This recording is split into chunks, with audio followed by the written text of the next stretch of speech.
Hey everyone, how you doing today? I wanted to talk about a couple issues that arose on this ship before I proceed, like moving forward, and then I've got some other specs to show you as well. To start with, though, over the weekend, I learned two things, and they both kind of sucked. Number one, the big thing is that Reforge Eden has a maximum allowance of 10 quantum cores on a build. I didn't realize that. It lets you place more than that in quantum cores, and so you can place 10 aux cores and 10 quantum cores total. Um, and unfortunately, this ship, the loadout on this ship over here, with all its guns and its shield and its parts and things like that, needs 16 quantum cores plus the 10 aux cores, which is a pretty big discrepancy in the amount of CPU. So I was a little flustered by that, and I was trying to figure out solutions on how to fix it and make the ship like a viable ship in game to actually use and shoot up enemy ships and what it was meant to be. It's supposed to be an end-game ship. I didn't realize it was going to be restricted like that in CPU. So I probably used more CPU than I should have. So what I ended up doing is here's another version of the ship, and this one I made a lot of modifications to try to balance the CPU, and I did balance the CPU on this one. So basically I pulled out the 6 quantum cores, or 6 additional quantum cores, and actually you can see the CPU is now balanced here with the 10 aux cores and 10 quantum cores, plus the regular Core 9 setup, of course. And it all is working out. But I had to make some changes to this ship to do that. Quite a few changes, actually. A couple of them I'm not very happy about. To start with, there's no way I could even come close to running a decent weapon loadout on it with the restrictions. Like once I removed 6 quantum cores from this ship, I had to pull all 22 launchers off the ship and probably at least 50% of the turrets, plus some constructors and other pieces on the ship, and it really sucks. So it kind of made it like I left the shield intact, but it just made it so the firepower was not very good at all, and you lost all the launchers and all the neat fun things I wanted on a big high end end game ship like this. So this version here, what I ended up doing to start with is I needed to find more CPU. So what I attacked was the thrusters in the nacelles, and I ended up removing 3 XL thrusters out of each nacelle, so 6 XL thrusters total out of the ship. But then it was way too slow, obviously, to move around or do anything really. So then I converted the entire hull to carbon substrate, including the xenoblocks. So it's all carbon substrate now on this particular version. And this is the question I'm asking, should I go this route or not? I'll tell you the pros and cons of it. Obviously, the cons is it's carbon substrate, and there's no more xenoblocks in it either. The pros is it moves about the same as it did before with all those extra thrusters in here, the 6 XL thrusters. And that CPU allowed me to put in all the launchers back in place. So it's got, again, 22 launchers on it, and keep most of the turrets in place as well. I did have to wipe out still, even with that said, this whole row of turrets that went across the top of the bridge. I got little markers in here as discreet as I possibly can do. I didn't want to do like my normal thing of drawn lines and things like that because I'm trying to keep the hull really smooth. But I did remove a number of turrets across the top, so all the plasma turrets were cut and a couple rocket turrets back over here. I also had to pull out, even on this version to balance the CPU, I had to pull out, it had 10 small constructors in the ship. I had to remove all of them, and 2 large constructors, which I ended up pulling out of the hangar bay. So now the hangar bay back over here doesn't have anything going on. So I had to rip all that stuff out of there to try to get the guns in place. Now, in both versions of the ship, though, I kept all the shield pieces intact. So the shield is exactly what it was, so it should be about 183,000, I think. Yeah, 183,000 on the shield on this one. It has all these particular weapons on here. I did keep some of the sentry guns. They're pretty low on CPU anyway. I see why people are using them, especially if they're effective against drones and things like that. It is a lot cheaper way to go than even putting on a standard like minigun turret or something like that to shoot the drones. So that's leaving this thing with 10 advanced laser cannons, 12 artillery cannons, 12 missile turrets, 16 positron turrets, and then there's some miscellaneous minigun turrets. It still has a long-range radar. It still has the 60 light-year warp drive in it, and of course the big shield and all that stuff. So that's one option. It's the only way I can think of right now to make the ship viable in game is to make it all plastic. Basically, what it's coming down to is the thrusters. I mean, despite having 22 XL thrusters in a ship that only weighs where is it? 19.9 kilotons, and it's just the thrusters are just.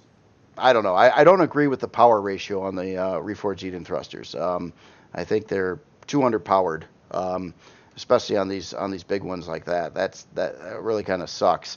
So now there's still steel in the hull though. So all these structural frame blocks, the minimum material you can use them at is steel. So they still weigh quite a bit on all the structural frame blocks, and they do actually have a decent amount of hit points, I suppose.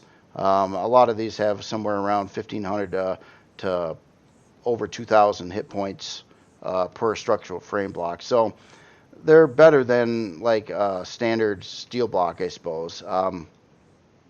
But that's where all the weight is. So this is one option. Now the second issue that came up is the name on the ship. My research sucked.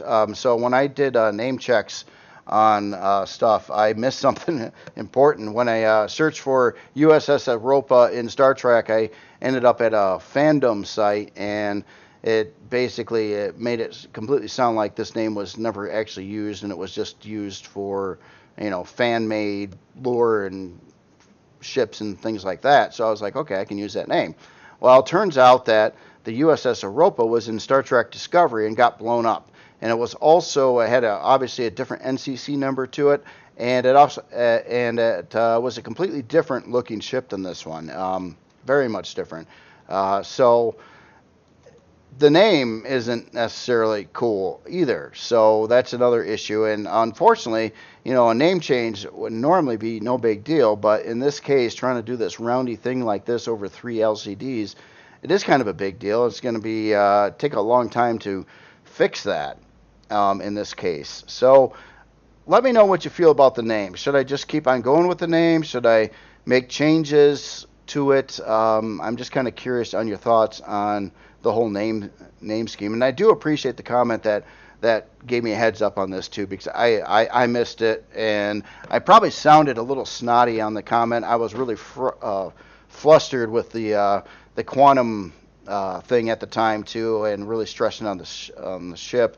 And then I seen that the name also came up, and I'm like, So I've been kind of like paralyzed for a couple days here. I didn't really want to keep on working on the ship because now I've got like 2 different versions, and I wanted to get a good. I wanted to see what you guys think about my predicament here with the CPU. That's the most important thing. Should I go with the carbon version, or should I strip this thing down to the point where it's just really not usable and you can't really add anything to it because you're out of CPU? Now, there's one other part in the game that helps a little bit, and that's only if you happen to have it or did the mission for it. There is such a thing called an advanced CPU. I can't even place it on the ship in creative, and that is this bugger over here. It adds 1 million CPU to the ship. You can only acquire it in-game by doing a certain mission or something like that. But it wasn't near enough to fix this ship with its CPU problem. Not if it had only 10 quantum cores, a million more CPU.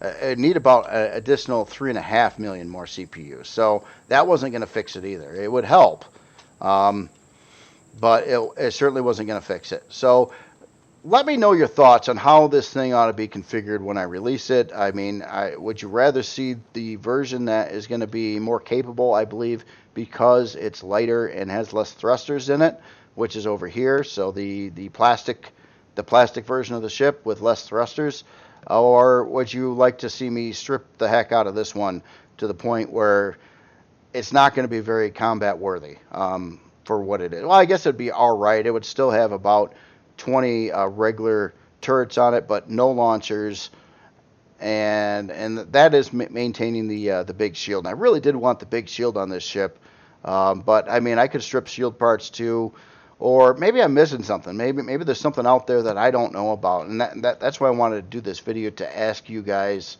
you know, what you think. How should I do it? I guess I just didn't realize that Reforged Eden really did have a pretty hard limit on how much CPU you can have on a ship. At least that's to my understanding right now. Again, I could be wrong on that too. So, okay, so beyond that, what I also did was, spec-wise, I wanted to get into the captain's yacht and the side areas, but I first had to figure out what can I fit in there. So I built a couple test chassis here for dimensions and for an SV here. On the captain's yacht, the maximum size I would ever feel comfortable about docking in here would be 26 blocks long, technically 8 blocks tall, but 7 blocks plus 1 block for landing gear, and then 19 blocks wide. So it allows for a pretty good size SV in there, and that will leave about a 2-block border around the edges of this as well. I wouldn't want to go any further than that, though. It gets too tricky trying to dock it. Now, my plan on dealing with docking accretion in this bay is I do plan on adding like an LCD, one of the kind of tricky LCDs that uses a line height command, so you can make it much longer than the 5 blocks maximum. And I would probably mount an LCD up there, and when you get in range of the sensors over here that open up the hangar door, it would show a LCD like kind of in the front of you. So like say right over here, there's an LCD right in front of my face. It would kind of show me where the center position is and where I should stop the ship at and move upwards. And then you should be able to park in here relatively decently in first person even. Of course you can always dock in third person, but I kind of want to try to make everything work in first person. So anyway, I will have these numbers in the first comment on the video post as well. So in case you ever wanted to build a captain's yacht ship that fits in this setup, you can do that. Now keep in mind too, it does have to be top mountable only. Well, not only. I won't say only, but it does definitely have to be top mountable. And one last thing is there is a balcony kind of going off, especially around the front side of this, and somehow, and I got to figure this out myself with once I start building a ship for this. How do you get from the ship to the little walkway over here? And you can't any louvered ramps or anything, or ramps, doors, or anything like that opens up and closes. Keep in mind the game does not consider them retracted when they're retracted in collision. So if I had a ramp that went out like 3 blocks over on the side over here, which would be great to line up and people could walk off the ship right onto the this area over here, it's not going to work because the game's going to consider it open all the time when you're trying to park the ship in the bay. So just keep that in mind too. It doesn't reduce the collision when things are retracted. That applies for all things that open and close, I do believe. So there is that. On the other unusual mounting or docking bays on the ship over here, I got a second test chassis that is dealing with the maximum dimensions that can nicely fit into these bays, and that is basically technically 9 blocks tall, or 8 blocks plus a landing gear, and 25 blocks long, and 11 blocks wide. So that's a maximum size ship. I think you could actually go up 1 more block tall, but I didn't want to push it because it would get kind of close to the I don't know. In this case, it probably could be another block taller. I just don't know if that's a good idea. Now I've got this where the front of this bay kind of will hold you back, so you can literally park right to the front here and kind of smash whatever creation right into that wall there and be okay. And then of course you got to be able to exit the creation as well, and that's a little tricky right now too. Yeah, I don't have that measured out either, to actually get into these doors over here from the creation. So I got to figure this one out yet, I guess. But I just wanted to kind of relay those measurements and specs to you as well. So I guess with all that being said, let me know on two things. Should I go with the carbon and do all this? Should I change the name of the ship and the number, or just the number and not the name? What's your take on that? And I do appreciate all the comments and heads up on all the other stuff, and that's why I'm asking. I didn't really want to go too much further with the last minute details and odds and ends and a couple more LCDs on these creations until I got some feedback on what to do about the quantum core situation. And again, I don't like what had to happen on this one. I don't like the fact that, I had to pull out all the small constructors out of the ship and a lot of, a bunch of the turrets. And keep in mind, these are just regular baseline turrets too. I don't have any of the better ones in here, the heavy turrets or anything like that. So, I mean, this is just baseline equipment on the ship. And it's just rough. It's really rough to balance the CPU on this, especially when I didn't know I needed to balance it. I do now. I will not forget that.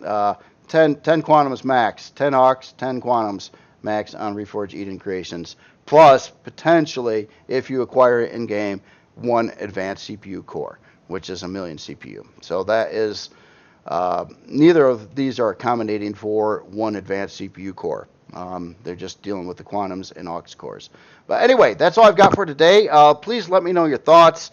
I want to I'll wait a little bit and read some comments if there's some good suggestions there, and try to move on from there and figure out how you guys want to see this done, or if you got any other options or things that I don't know about that I'm missing here. Please let me know. It would be very helpful. And I also do plan on getting the ship to the workshop this weekend. I believe that's absolutely doable. And I wouldn't be sacrificing quality or anything like that. I got enough time to finish up the little odds and ends and a couple LCDs that need to be placed in the ship yet.